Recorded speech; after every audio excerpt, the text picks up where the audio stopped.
तो कमेंट करिए, लिंक आपको डीएम में मिल जाएगा, लेकिन फॉलो करके जाना।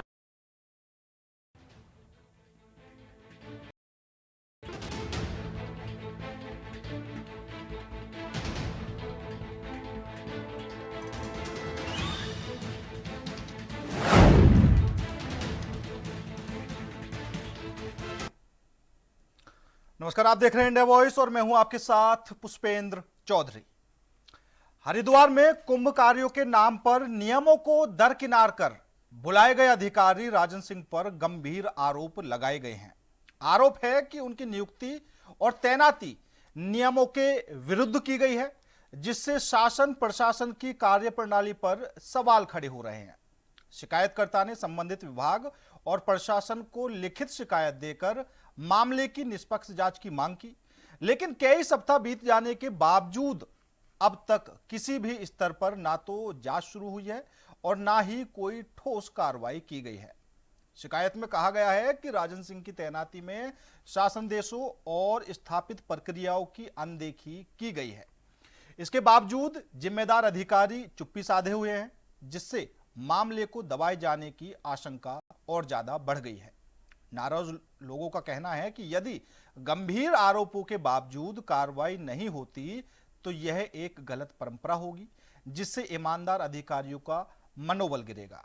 अब सवाल खड़ा होता है कि क्या उत्तराखंड में काबिल अधिकारी नहीं है जो यूपी से कुंभ कार्यों के लिए राजन सिंह को बुलाया गया है। एक स्पेशल रिपोर्ट आपको दिखाएंगे और पूरा मामला आपको समझाएंगे कि आखिर ये पूरा मामला है क्या। तो आपको दिखाते हैं ये खास रिपोर्ट। तो राजन सिंह की तैनाती को लेकर जिस तरीके से गंभीर आरोप लग रहे हैं, बड़े बड़े सवाल खड़े हो रहे हैं, जिस पद पर उनको लाया गया है, जिस विभाग में वो आए हैं, काफी चीजें फिलहाल विवादित चल रही हैं। आपको एक खास रिपोर्ट दिखाते हैं, उसके बाद पूरा मामला समझिए। कुंभ के कार्यों के नाम पर नियमों को दरकिनार कर बुलाए गए अधिकारी राजन सिंह पर गंभीर आरोप लगाए गए। आरोप है कि उनकी नियुक्ति और तैनाती नियमों के विरुद्ध की गई, जिससे शासन प्रशासन की कार्यप्रणाली पर सवाल खड़े हो रहे हैं। राजन सिंह उत्तर प्रदेश राज्य निर्माण निगम में परियोजना निदेशक थे और उनको यहाँ पर अधीक्षक अभियंता के रूप में लाया गया। एचआरडीए में अब सिर्फ फर्जी पद ही नहीं बल्कि डेपुटेशन नियमों की खुली अनदेखी का भी मामला सामने आ रहा है। क्या कुंभ के नाम पर पूरे सिस्टम को दरकिनार किया गया? देखिए ये एक्सक्लूसिव रिपोर्ट। हरिद्वार रुड़की विकास प्राधिकरण में तैनात अधिकारी राजन सिंह पर सवाल लगातार गहराते जा रहे हैं। सरकारी रिकॉर्ड अधिशासी अभियंता, जमीन पर अधीक्षण अभियंता का बोर्ड, अब खुलासा इससे भी बड़ा। फर्जी पद पर नियमों की अनदेखी, 55 साल के बाद डेपुटेशन कैसे? ब्लैकलिस्ट विभाग से तैनाती, कौन दे रहा है संरक्षण? सूत्रों के मुताबिक राजन सिंह की जन्म तिथि 15 जुलाई 1969 बताई जा रही है, यानी उम्र 55 साल से अधिक। जबकि उत्तराखंड सरकार की डेपुटेशन पॉलिसी के अनुसार 55 साल के बाद किसी भी अधिकारी को दूसरे विभाग में डेपुटेशन नहीं दिया जा सकता है, क्योंकि 55 साल के बाद बचे हुए 5 साल अपने मूल विभाग में सेवाएं देनी होती है। ऐसे में सबसे बड़ा सवाल, क्या नियमों को दरकिनार कर ये तैनाती की गई है? राजन सिंह की तैनाती को लेकर बीजेपी के विधायक भी सवाल उठा रहे हैं। देखिए, किन कारणों से उनको लाया गया है ये मुझे स्पष्ट नहीं है, लेकिन इसकी आवश्यकता नहीं है, क्योंकि जहाँ तक कुंभ के लिए लाना हमारी इतनी बड़ी रिक्वायरमेंट नहीं है, क्योंकि कुंभ का संचालन पहले भी कर चुके हैं और मेरी सरकारों ने बहुत बेहतर संचालन उसका किया है। आगे भी हम उसकी तैयारियां कर रहे हैं और कुंभ आप देखेंगे बहुत बढ़िया तरीके से संपन्न भी होगा। और जो हमारे पास जो अधिकारी हैं, जो हमारे पास शासन तंत्र है, वो बहुत सक्षम है और बहुत सीनियर अधिकारी हमारे पास हैं, वो हमेशा इस मामले को देखते आए हैं। तो मैं नहीं समझता हूँ कि कुंभ के कारण को लाया गया होगा, लेकिन क्यों लाया है ये भी मुझे नहीं मालूम है। तो कुल मिला इसकी आवश्यकता नहीं। मामला यही नहीं रुकता। सूत्रों का दावा है कि जिस विभाग से राजन सिंह को लाया गया, उस विभाग को उत्तराखंड सरकार पहले ही ब्लैकलिस्ट कर चुकी है। और उस विभाग में भ्रष्टाचार के मामलों की जांच भी चल रही है। ऐसे विभाग से अधिकारी को लाकर अहम जिम्मेदारी देना सवाल खड़े करती है। देखिए, जिस तरीके से धामी सरकार अच्छा काम कर रही है तो उनके अधिकारी, जैसा कि मैंने बताया कि उनके कार्यों को पलीता लगा रहे हैं, उनकी छवि को खराब करने की कोशिश कर रहे हैं। जैसा कि ताज़ा मामला आया है कि अर्धकुंभ के नाम पर एक यूपी से राजकीय निर्माण निगम से एक अधिकारी को लाया जा रहा है और उसे लाया गया यहाँ पर अर्धकुंभ के नाम पे, उसे उड़ा में जो है अधीक्षण अभियंता के पद पर रखा जाता है। इस पूरे मामले में जब HRDA के सचिव से सवाल किया गया तो वो साफ जवाब देने से बचते नजर आए।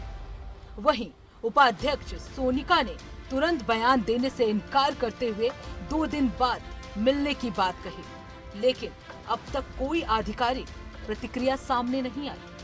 वहीं वरिष्ठ पत्रकार आदेश त्यागी कहते हैं, कुंभ ड्यूटी पर उत्तर प्रदेश से एक अधिकारी को, राजन सिंह नाम के किसी अधिकारी को लाया गया है और ये किसकी सह पे यहाँ लाया गया है, कौन अधिकारी है, कौन इसको यहाँ लाना।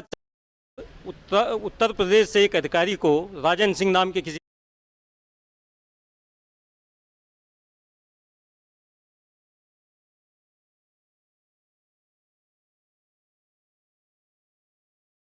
अधिकारी को लाया गया है और ये किसकी सह पे यहाँ लाया गया है, कौन अधिकारी है, कौन इसको यहाँ लाना चाहते थे, क्यों इसको यहाँ लाया गया है। तो इससे स्पष्ट होता है कि ये कोई भ्रष्टाचार का बड़ा खेल है जिसमें यहाँ के कुछ ब्यूरोक्रेट भी सम्मिलित हैं। यानी तस्वीर साफ है, फर्जी पद का इस्तेमाल, डेपुटेशन नियमों पर सवाल और अब ब्लैकलिस्ट विभाग का कनेक्शन। क्या ये सिर्फ लापरवाही है या फिर पूरा सिस्टम सवालों के घेरे में? इस पूरे मामले को लेकर कांग्रेस के प्रदेश अध्यक्ष गणेश गौदियाल ने सरकार पर सीधा हमला बोलते हुए कहा, करने के लिए किस तरीके से क्या चीजें कर रही है, निश्चित रूप में वो अधिकारी सिर्फ और सिर्फ इस रूप में वहां लाया गया कि वो भ्रष्टाचार करने का मास्टरमाइंड है। क्या कुछ पूरा मामला है, एक बार वो आपको बता देते हैं। कुंभ के नाम पर राजन सिंह को बुलाया गया है, नियमों के विरुद्ध उनकी तैनाती की गई है, इस तरीके के आरोप लग रहे हैं और नियुक्ति और तैनाती में शासनादेशों की अनदेखी की गई है। उनकी उम्र को लेकर भी विवाद बना हुआ है और पद और विभाग तीनों ही विवादित फिलहाल बने हुए हैं। शिकायत के बाद भी अभी तक कोई कार्रवाई इस पूरे मामले में नहीं हुई है। जिम्मेदार अधिकारियों की चुप्पी से भी कहीं ना कहीं सवाल खड़े होते हुए नजर आ रहे हैं कि आखिर इस पूरे मामले में सफाई क्यों नहीं दी जा रही है। हाईकोर्ट में जनहित याचिका दायर करने की भी शिकायतकर्ताओं की तरफ से तैयारी यहां पर की जा रही है। तो कुंभ कार्यों के नाम पर राजन सिंह जो बुलाए गए हैं, जिनकी तैनाती कुंभ कार्यों को लेकर की गई है, उनकी तैनाती को लेकर फिलहाल विवाद और भी ज्यादा गरमाता हुआ नजर आ रहा है।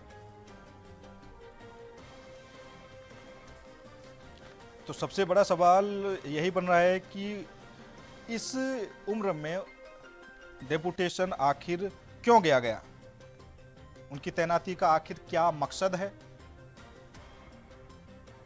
क्या उत्तराखंड में अधिकारी नहीं है जो काम को संभाल सके, जो उत्तर प्रदेश से अधिकारी को बुलाने की जरूरत पड़ी। तो तमाम तरह के सवाल यहां पर खड़े होते हुए नजर आ रहे हैं और जिस विंग को त्रिवेंद्र रावत सरकार ने बैन कर दिया, उस विंग से राजन सिंह को बुलाया गया है। तो तमाम तरह के बड़े सवाल यहां पर खड़े होते हुए नजर आ रहे हैं। तो 55 साल की उम्र में अधिकारी डेपुटेशन पर भेजने के बजाय स्थिर पदों पर उनको रखा जाता है या फिर मूल निवास में ही उनको तैनाती दी जाती है। से ऊपर के जो भी टेंडर है, उनकी जो उनके लिए स्थिति है वो सरकारी स्तर से होगी। जब ये निर्णय लिया गया तो उसी वहाँ इमरजेंसी पर जरूरत पड़ती है पैसों की, लेकिन सिबिल है कम, ऐसे में कहां से मिलेगा लोन? जी ने किया अब बात ये हुई कि वहाँ यूनिवर्सिटी नहीं बनेगी, जिसका प्रोटेस्ट कांग्रेस पार्टी के साथ वहाँ जो लोकल लोग हैं वो भी कर रहे हैं। तो ये कहीं ना कहीं अधिकारियों के माध्यम से, कहीं ना कहीं डेवलपमेंट अथॉरिटीज के माध्यम से, कभी जो है यूनिवर्सिटी की भूमि के माध्यम से आपसी गुटबाजी है पार्टी में नजर आ रही है। त्रिवेंद्र जी ने शिलान्यास कर दिया, एक मुख्यमंत्री अगर किसी चीज का शिलान्यास करते, अमित जी की या उनके सरकार की साठगांठ है, काम में निपुण है तो उसको बिल्कुल बुलाया जाएगा। पहली बात तो ये कि सिंचाई विभाग की मैकेनिकल विंग से उनको बुलाया गया है, ठीक है, जैसी मैंने जानकारी प्राप्त की है। दूसरा, उत्तराखंड के अंदर मैकेनिकल विंग को सिंचाई विभाग में बैन कर दिया त्रिवेंद्र रावत सरकार ने, ठीक।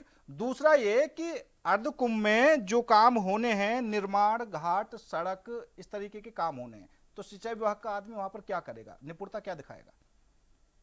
नहीं, मैंने क्या कहा कि जो सरकारी कर्मचारी हैं या अधिकारी हैं, क्योंकि सर्विस पर जब जाते हैं तो बहुत सारी चीजें उनको जानकारी होती है, हर चीज देखी जाती है, मैं बता देता हूं। उनको वहां पर भेजा गया है। ठीक है कमलेश जी, मैं आपको एक बात, कमलेश जी, ऐसे विभाग से आपने अधिकारी को दिए में पोस्टेड थे, उन्होंने किस तरीके का एक्सपीरियंस शिकायत के बावजूद, क्योंकि जब डेपुटेशन किया यहाँ पर खड़े होते हुए नजर आ रहे हैं, अब इस पूरे मामले में क्या? अरे पवन, हाँ बता